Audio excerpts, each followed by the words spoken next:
CM Revanth Reddy America tour కి కేంద్రం permission నిరాకరణపై రాజకీయ రగడ మొదలైంది.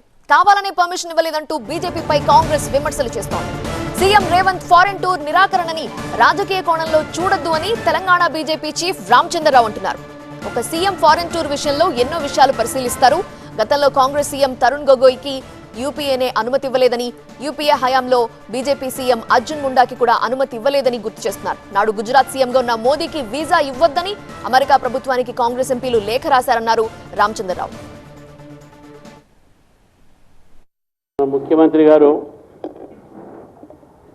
అమెరికా పోవటానికి మినిస్టర్ ఆఫ్ ఎక్స్టర్నల్ అఫైర్స్ వారికి క్లియరెన్స్ ఇవ్వకపోవటం, వారితో వెళ్తున్న బృందానికి మాత్రం పర్మిషన్ ఇచ్చి అక్కడ అగ్రిమెంట్స్, అదేవిధంగా ఇన్వెస్ట్మెంట్స్ కోసం జరగాల్సినటువంటి మీటింగ్స్ ఇవన్నీ కూడా చేసుకోవచ్చు అని చెప్పేసి కూడా పర్మిషన్ ఇవ్వడం జరిగింది. ఏదో పరమైనటువంటి ఒక నిర్ణయం అనేది కొంతమంది కాంగ్రెస్ పార్టీ వాళ్ళు మాట్లాడుతూ ఉన్నారు. దీని వెనుక ఎటువంటి రాజకీయం లేదు.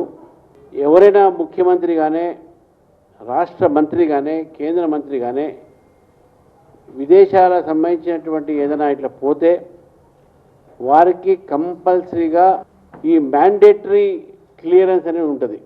మరి ఇటువంటిది ఇప్పుడే జరిగింది అని మీరు భావించవచ్చు. కాదు, తరుణ్ గొగోయ్ గారు కాంగ్రెస్ సీఎంగా ఉన్నప్పుడు 2012లో యునైటెడ్ స్టేట్స్కు, ఇజ్రాయెల్ అదేవిధంగా పోతున్న సమయంలో అప్పుడు యూపీఏ గవర్నమెంటే వారికి పర్మిషన్ ఇవ్వలే. తరుణ్ గొగోయ్ 2012లో. అదేవిధంగా అర్జున్ ముండా బీజేపీ సీఎం అప్పుడు జార్ఖండ్, అప్పుడు యూపీఏ ప్రభుత్వం ఉండే, వారు థాయిలాండ్ పొలిటికల్ క్లియరెన్స్ డినై చేసింది కాంగ్రెస్ పార్టీ. అప్పుడు నరేంద్ర మోదీ గారు అమెరికా పోవాలన్నప్పుడు ఇస్తే ఇదే కాంగ్రెస్ ఎంపీలు, కాంగ్రెస్ ప్రభుత్వం వీసా ఇవ్వొద్దని చెప్పేసి ఈయనకు అని చెప్పేసి రాసింది కాంగ్రెస్ ప్రభుత్వం.